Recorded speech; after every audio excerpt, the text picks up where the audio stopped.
En milieu de semaine, le Zimbabwe s'est retiré des négociations concernant l'aide que devaient apporter les États-Unis au système de santé zimbabwéen. Une décision d'Harare qu'a regretté Washington. Depuis plusieurs mois, les États-Unis multiplient ce genre d'accords bilatéraux avec des pays africains.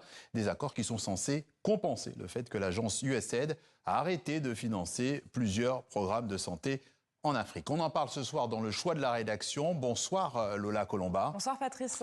Alors, tous les pays africains ne voient pas d'un bon œil ces accords proposés par les États-Unis. La Zambie a elle aussi repoussé un accord similaire cette semaine. Qu'est-ce qui cloche, Lola?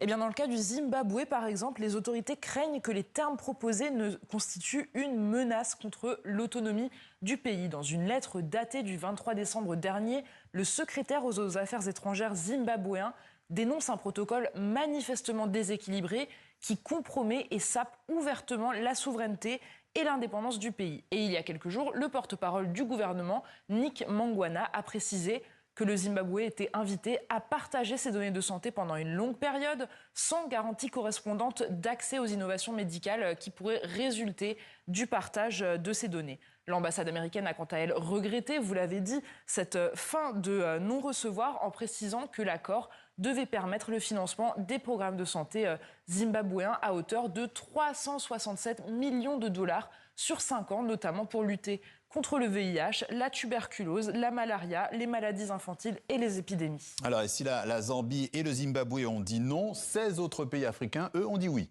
Oui, tout à fait, Patrice. Et selon les informations de sources gouvernementales et de presse qu'on a pu trouver, il s'agit du Kenya, du Rwanda, de l'Ouganda, de la RDC, de Madagascar, de la Sierra Leone, du Botswana, de l'Éthiopie, du Burundi, du Cameroun, du Burkina Faso, du Libéria, du Lesotho, de l'Eswatini, du Nigeria et de la Côte d'Ivoire. Mais il y a un mais, le Kenya, qui était pourtant le premier pays à signer un tel accord avec Washington, a vu sa mise en œuvre suspendue par un tribunal kényan en décembre à la suite d'une plainte déposée par une association de défense des droits des consommateurs.